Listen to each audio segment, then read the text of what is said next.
The air had that hollow buzz only hotel ballrooms get when the HVAC is too strong and no one wants to be the first to leave. I stood near the back wall, arms crossed over my Novatech badge, watching Martin DeVoe pace the stage like he'd written the 10 Commandments of Strategy in a WeWork somewhere. My name was still on every uptime protocol, every automation dashboard, every core systems handoff spanning 5 continents. I wasn't a name in lights, but every warehouse, every compliance ping, every API handshake ran through frameworks I had written, tested, patched at 2 a.m., and rebuilt when some startup CTO solution failed in the wild. And then, mid-sentence, mid-slide, Martin pointed at me, not metaphorically, physically. Finger out, smile fixed, tone light but loud enough to echo through the rows of regional heads, interns, vendors. Some roles, he said, eyes glinting, like hers, are basically obsolete now. I didn't blink. Not because I was strong, but because if I did, I might not stop blinking. I might cry or laugh or scream, maybe all 3. So I stared at him, through him, and when people turned, slowly, nervously, to glance back at me, I just nodded, like I hadn't just been publicly erased in front of 300 people. If you're listening to this and still haven't subscribed, I'll ask you just once. Hit that button, like the video. It means the world to the team sharing these stories, the real ones, the ones nobody claps for, the ones who keep it all running while someone else takes the stage. Back to the ballroom. No one laughed at his joke, not even the interns. There was a long, hot pause where everyone tried to figure out if they were supposed to clap, or if they'd just witnessed a hit job. I could see the HR lead lean over to someone from legal. Someone in product scratched at their lanyard and looked down. A junior analyst I'd trained turned crimson and half raised a hand, like maybe this was a mistake. Maybe Martin had meant someone else. But no. He kept going, lips moving, slides changing, talking about modernization and streamlining legacy frameworks, like he hadn't just slapped the face of the woman who wrote the only functioning routing logic between their North America, Singapore, and Berlin nodes. My chest burned, but not from the insult. That was easy. I'd been called worse than obsolete by men in newer suits and older egos. What burned was the silence. The polite, complicit, career-preserving silence of a room full of people who knew exactly what I'd built and said nothing. Martin finished his speech to limp applause. No standing ovation, no backslaps, just a shuffle of chairs and careful smiles. He walked past me as he stepped off the stage like I didn't exist. Like I hadn't. Just 3 weeks prior, patched a 0-day exploit on our invoice processing API before it cost us $2.8 million in misbilled customs fees. I left early. Didn't even stay for the boxed lunch. On the way out, I passed the founder. Raymond Kell. Quiet man. Fought cancer twice. Still showed up to every board meeting with a notepad and no laptop. He looked at me, then down at his watch. Didn't say anything. But he didn't look away either. And that was the last moment of normalcy before the unraveling began. Because while Martin was pitching reorg flowcharts to the board, I was quietly checking on something else. Clause 18b. The one no one ever asked about. The one no one ever thought to read. By Wednesday, I couldn't even see the sprint board. Our Jira access had been restructured, and my permissions quietly downgraded to read-only. No announcement, no explanation. Just a cheerful message from some new agile optimization lead about reassigning project owners to improve throughput visibility. Translation, I was being ghosted by my own code base. A year ago, they gave me a plaque for architecting excellence in global logistics infrastructure. Said my predictive routing logic saved the company $11.2 million annually in delay fees alone. Now I was being CC'd on release notes like some legacy figurehead they didn't know how to fire without triggering bad press. My own direct reports, kids I'd mentored straight out of grad school, avoided eye contact in meetings they forgot to invite me to, or maybe didn't forget. Martin, meanwhile, was everywhere, bragging about Novatech's bold future on LinkedIn, posting filtered selfies from deep dive planning sessions in glass-walled conference rooms, parading around this overpriced pre-trained AI platform like it was the Ark of the Covenant, and not a brittle, one-size-fits-most solution cobbled together by a vendor more interested in quarterly demos than long-term uptime. He started referring to me as legacy ops. Not in meetings, just behind my back. I know because someone forwarded a Slack thread. One of the interns, bless her, still had a spine. "Don't worry about her," Martin had typed. "We're migrating away from all that anyway. She'll be gone by Q2. I didn't reply. I didn't even flinch, because I'd already pulled the clause. Clause 18B, buried in a 47-page consultancy conversion agreement signed 6 years ago, when Novatech brought me on full-time after I'd saved their Brazil integration from collapse. It states, in the kind of legalese most execs skim right past, that all core infrastructure modules I authored while consulting, modules now tagged critical in Novatech's own uptime matrix, are licensed, not assigned. The IP never transferred. It's leased. Renewable every 3 years under a continuity clause. Rehosting rights? Restricted unless explicitly renegotiated and notarized. No sign-off, no overwrite. And no one, not Martin, not legal, not the CIO, had ever filed for a renewal. I checked the time-stamped copy in my fireproof safe. Still valid, still mine. But Martin didn't know any of that. He thought he was pushing me out, shrinking my world. Streamlining. One day I mentioned the compliance hooks, specifically the logic vaults embedded in our invoice processors. They trigger alerts when shipment data doesn't match international codes. It was my way of keeping our suppliers honest, without flagging finance every 10 minutes. He smiled like I'd just confessed to writing COBOL on punch cards. "Yeah, we're deprecating that old stuff," he said. "The new system handles compliance via federated tagging. Legal's fine with it." He said, federated tagging like he'd just invented a new branch of science. The man wouldn't know a TLS handshake from a slap on the back. I just nodded. He didn't know that one of those deprecated hooks was a contract tripwire. If overwritten without explicit technical review, it logs a breach event and sends a silent notice to my consultancy, ArcLight Systems, which is exactly what happened 2 days later. The moment his vendor pushed the patch, my inbox pinged. A flag from Node 17 in the old Singapore cluster. Override attempt, unauthorized, triggered escalation protocol. That notice was archived, time-stamped, and it meant Novatech had unknowingly violated the licensing agreement. But I didn't send a cease and desist. Not yet. I waited. I watched, because I knew what was coming next. And so did the system. The room was cold. Hotel ballroom again, this time dressed up in fake optimism and catered pastries. Rows of white linen tables, folders with the Novatech logo, little jars of mints nobody ever touched. Martin stood center stage, sleeves rolled up, microphone headset wrapped around his 2 white teeth. Behind him, a slide deck full of buzzwords: evolution, agility, streamlined intelligence. Corporate confetti masking the same thing it always masks: control. "And now," he said, "we take the final step in modernizing Novatech's operational backbone." That word. Final. He loved it. Every sentence was a decree, every sentence a dagger dipped in synthetic charm. "Effective immediately," Martin announced, scanning the crowd like a game show host revealing the big twist. "We're sunsetting outdated functions." People shifted in their chairs. Someone clicked a pen, twice, then stopped. A paper was dropped and not picked up. He gestured toward me with the smooth precision of someone who'd rehearsed it. "Thank you for your service," he said. "It will assist you in the transition." Silence, except for the HVAC groan and the sound of me standing up. I didn't shout. I didn't tremble. I just stood, unclipped my lanyard from around my neck, and walked to the center aisle. I passed the front table. Legal, HR, Martin's new transformation director. Not one of them met my eyes. I reached the foot of the stage. Martin smiled, waiting for the clean moment. The TV ending where the old guard accepts their fate and the new era marches forward.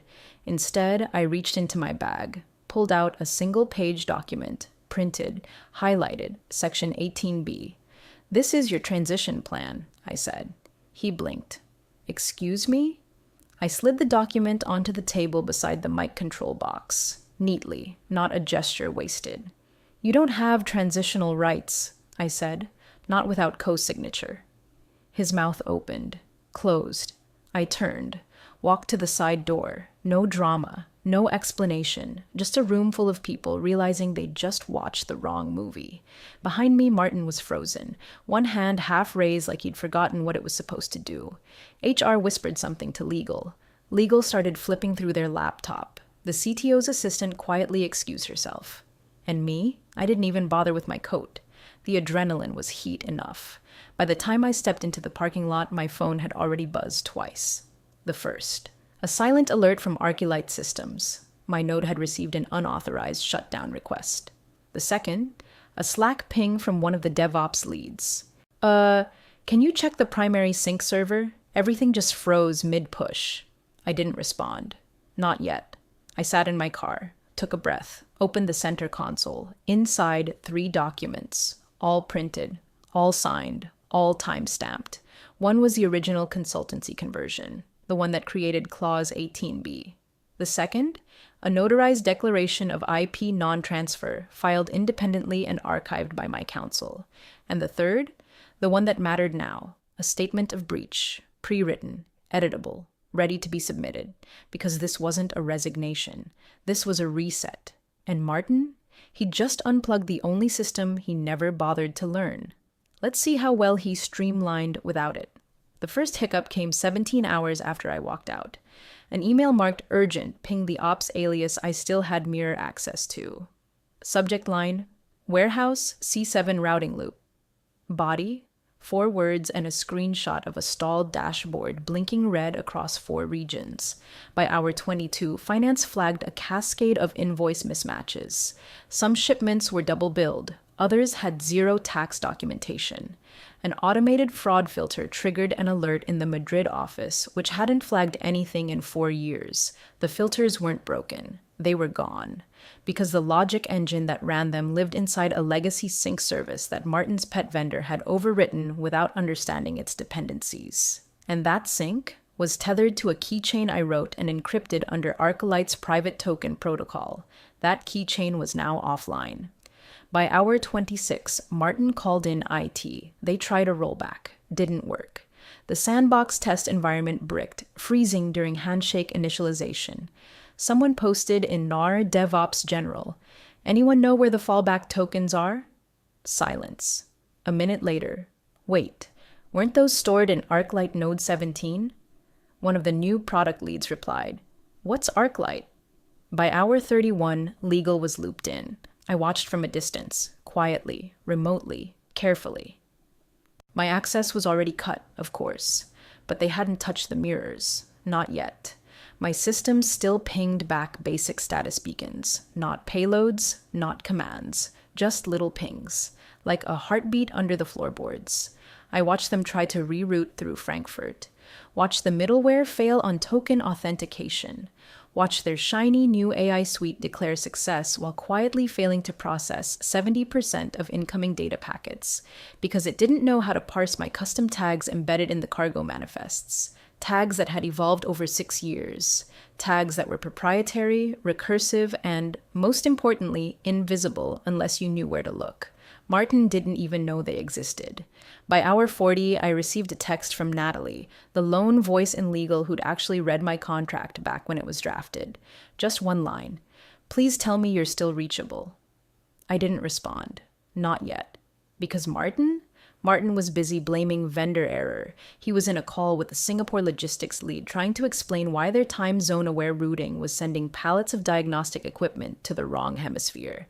That system was never documented externally. Not because I was hiding it, because no one ever asked. At hour 46, someone in legal finally read Clause 18b, really read it. The Slack thread in Nizar Executive Daily went from passive to panicked in 5 posts flat. Are we sure we had IP transfer on this stack? Can someone confirm co-signature on overwrite? Wait, did we run this through compliance? And then, quietly, at 47 hours and 11 minutes, Martin's own account triggered the escalation flag by attempting to bypass the token entirely. That move? That was logged, automatically, silently, and sent straight to Arcolite's legal escalation inbox. I watched it land. Didn't open it. Didn't need to. I just poured a drink and stared at the message that followed. Martin's. It was short. No greeting, no sign-off. Just, we need her back. Now. But I was already gone. No forwarding address, no burner, no whisper. I'd built the engine that moved their world. They cut the wire. And now? They were standing in the dark, still clapping for a man with no flashlight. They found it buried on page 34, clause 18b. The sentence that changed their tone from confident to cornered. The clause they all skimmed 6 years ago while congratulating themselves on acquiring the woman who saved Brazil logistics. The clause that began with 7 harmless-looking words, in the event of rehosting without consent. Legal didn't say much in the meeting. They didn't need to. Raymond had been looped in by then, silently on BCC, the founder who had stepped back into a board-only role after his second battle with lymphoma. He didn't speak yet.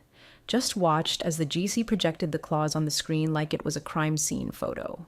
All core logic systems authored under external consultancy retain IP and rehosting restrictions unless expressly dissolved via notarized agreement. Then a beat. Dissolution? Martin offered, trying to sound like he understood what he was asking. No dissolution was filed, the GC replied, flipping pages. No signature from Arcolite Systems, no IP transfer, just a continuity clause, reaffirmed during your last renewal. Martin looked like someone had just explained to him that the steering wheel in his car was decorative. But we hired her, he said, quieter now. We converted her to full-time. That should have transferred everything. The GC raised an eyebrow, not retroactively. Her employment conversion included carve-outs, specifically Section 17 through 19, all reinforced with legal timestamping and NDA encapsulation. You signed off on the digital scan protocol when you joined. Martin blinked. What's NDA encapsulation? Raymond finally spoke. It means you burned the bridge while standing on it. Silence. Then a whisper from one of the vendor liaisons, half to herself. Is that why the sync server keeps rejecting authentication? Legal nodded. Her token key is the handshake initiator. Without it, the fallback loop fails. She wrote the fallback loop? Martin asked, still reaching for some illusion of control. No, someone from infrastructure said, voice dry. She is the fallback loop. That's when it sank in. Not just that I'd written the system, but that the system recognized me, called to me, trusted me, not the title, not the desk, me. They'd assumed the engine would keep running because they were still holding the key card to the building, but the real lock had always been deeper, quieter, older. It was written in the architecture itself, in the logic trees, the chain signatures, the embedded escrow triggers that required validation from Arcolite's authentication layer, my authentication layer, which Martin had just tried to brute force. A review of access logs showed he'd initiated an overwrite without flagging a technical review, violating Clause 18b in full. Worse? The attempt was routed through the EU operations node, triggering cross-border compliance flags under GDPR's data integrity provisions, which meant the whole thing wasn't just a contractual issue, it was now a regulatory one. And in 6 hours, the Netherlands data commissioner was going to start asking questions. The GC packed up her laptop, didn't look at Martin when she spoke. Clause 18b isn't a suggestion, she said. It's a gate, and you walked straight into it. Martin turned to the CIO. Can't we just rebuild it? The CIO shook his head slowly. She didn't just write the code, Martin. She structured the dependencies. She designed the lattice. You can't just rebuild a cathedral by gluing bricks together and praying the stained glass shows up. Martin sat down. For the first time since he'd arrived, he stopped smiling, stopped performing, because the truth had finally landed. They never owned the system. They just rented the walls. And I still held the foundation. On Monday morning, a $9.8 million shipment disappeared, digitally anyway. The pallets were real. The route had been assigned. But the customs declaration logic that used to confirm international transit paths through Brazil and Spain, offline. Missing, technically, though not really missing, just inactive, because Martin's people had overwritten the authentication bridge without realizing it was also the engine that fed route parity calculations into the carrier API. So the system sent the inventory into a dead zone. No tax confirmation, no legal trail, just ghost cargo floating in legal limbo across 3 jurisdictions. At 9:42 a.m., the vendor's platform auto-rejected the transmission. At 9:56, the backup batch flagged a logic loop error and bounced.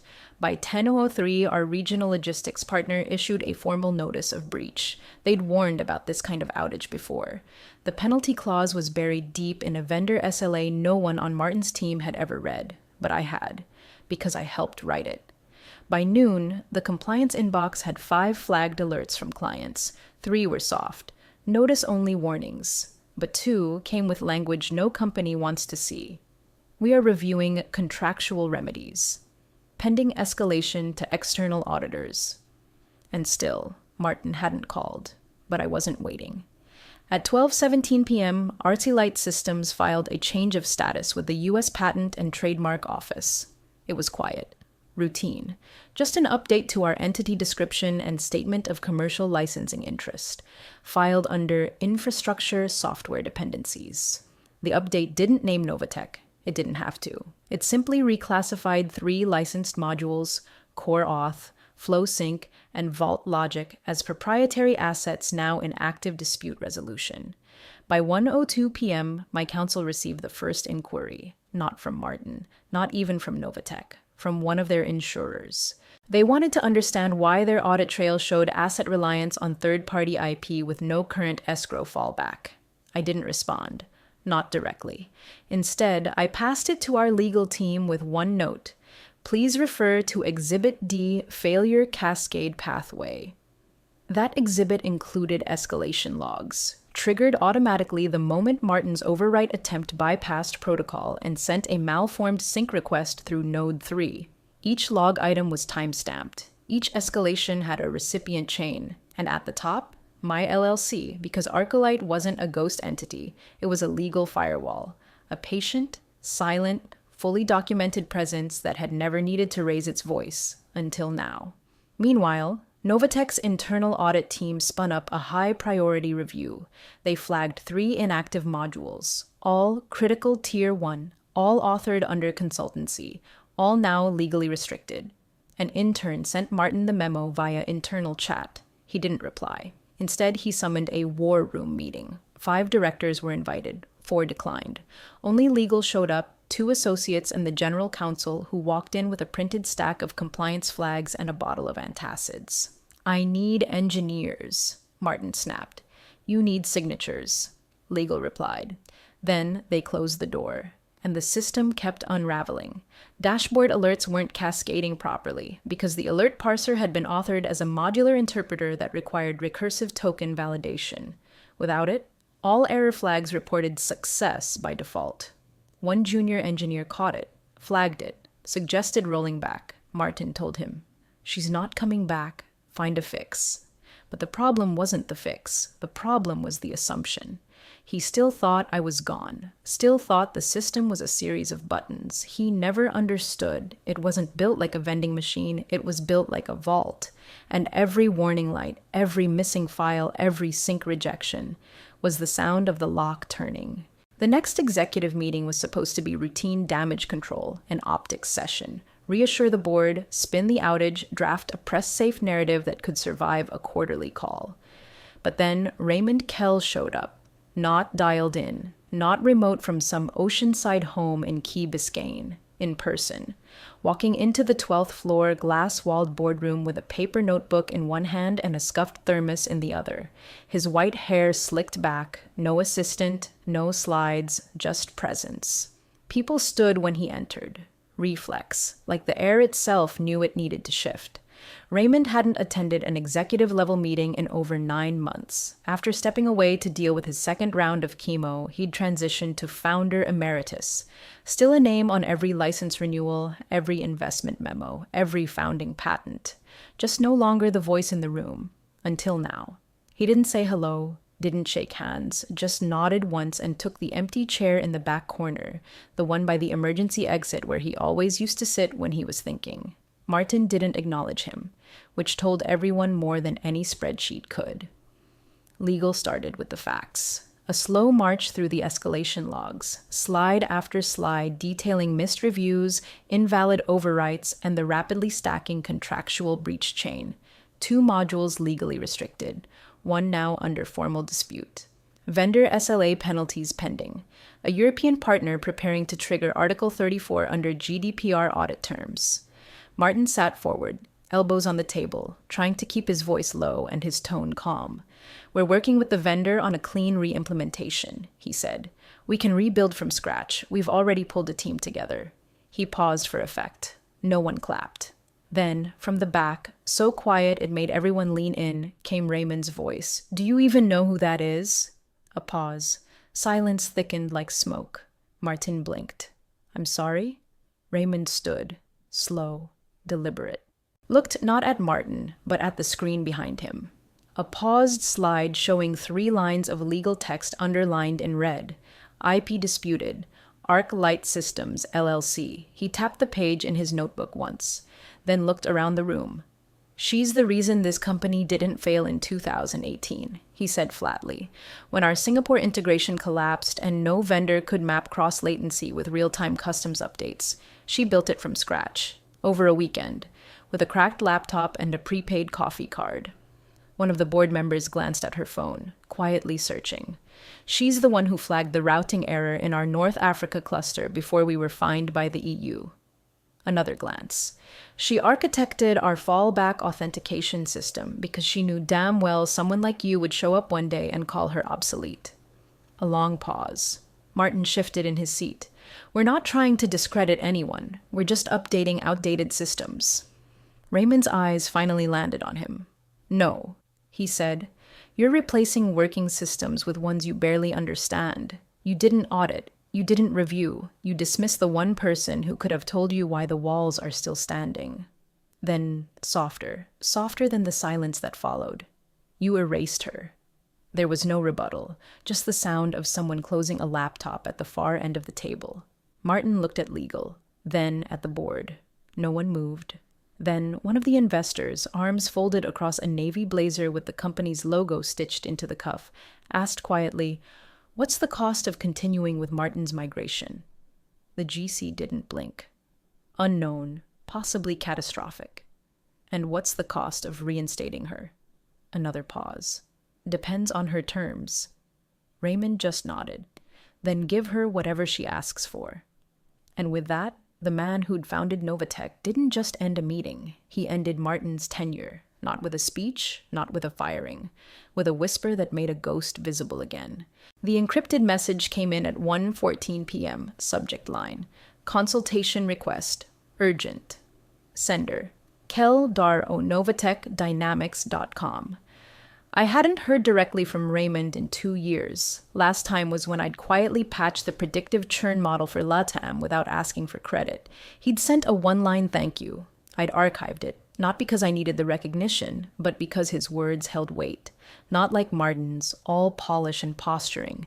Raymond's language was clean, purposeful. This message was no different. "Would you consider a temporary reinstatement to consult on transition?" No apology, no flattery, just the ask. I read it once, then again. I could still feel the echo of Martin's words in that ballroom. Basically obsolete.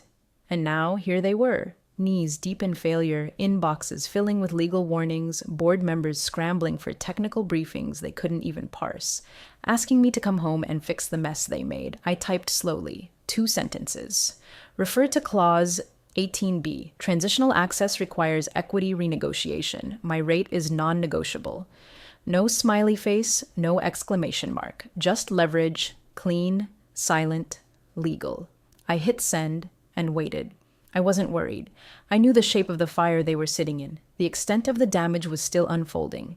Vendor penalty fees now confirmed at $1.7 million, data sync corruption in the European node growing exponentially by the hour, and their public uptime tracker was now showing a 23% dip. Unacceptable for a company still touting global optimization in its investor pitch decks. I wasn't asking for favors. I was naming terms. By 3:46 p.m., Novatech's public filing to the exchange had been updated. One paragraph, buried in the lower third of the operational note. Novatech Dynamics has engaged external consultancy for the restoration of core infrastructure assets affected during recent systems transition. This includes proprietary modules licensed under pre-existing consultancy agreements. The consultant will serve as interim lead under a revised access framework. No name, but everyone who mattered knew exactly who it meant, and what revised access framework really implied. 3 hours later, my lawyer received a call from their general counsel. Her rate is approved, escrow contract in motion, equity terms under review. That was the line that made it real, not the rate, though I'd made sure it stung just enough to be remembered. No, it was the equity, because that was the reversal clause. 6 years ago, when I converted from contractor to employee, I embedded language in the IP retention clause.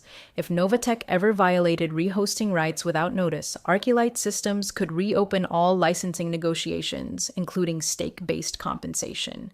It was a nuclear option, and they detonated it without even realizing. Now, I wasn't just returning with a badge. I was returning with a seat. Quiet, contractual, final.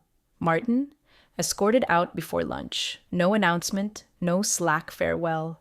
Just his office badge deactivated and a single line in the internal memo, leadership transition in progress.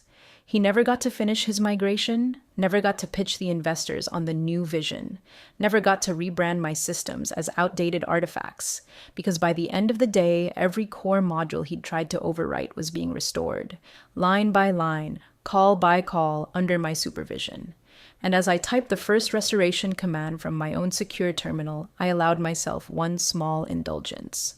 I smiled.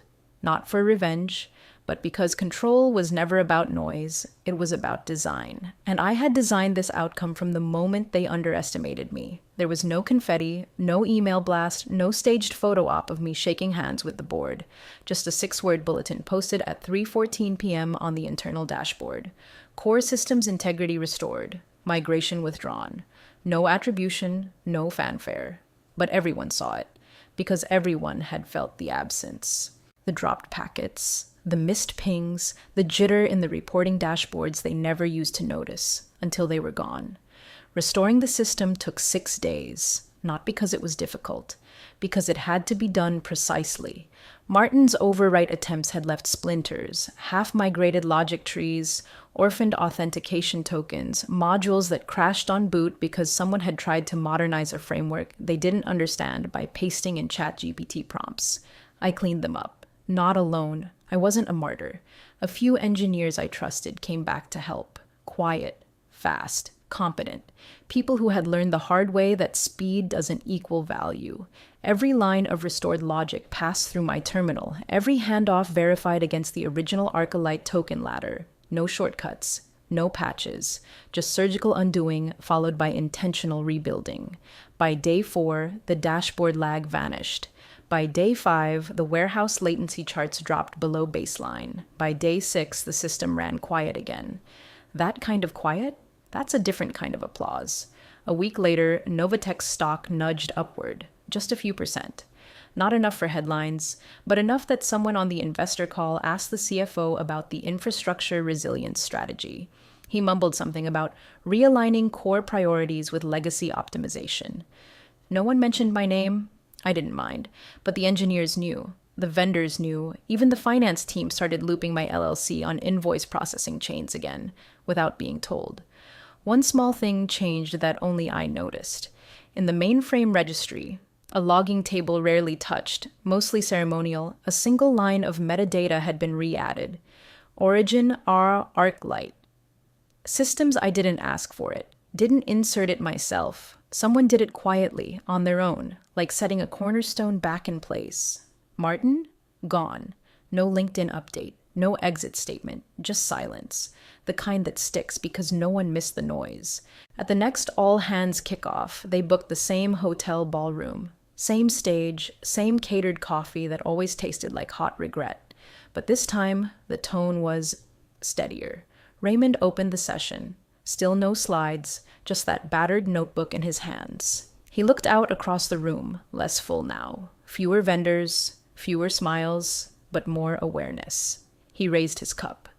To those who build foundations, he said, voice clear, not just slides. The room went still.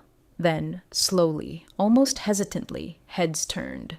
Eyes found me near the back wall. I didn't stand, didn't wave, just lifted my coffee, nodded once. That was all. Because some things don't need to be reclaimed. They were never truly taken, just ignored until everything else fell quiet. And all that was left was the code they remembered,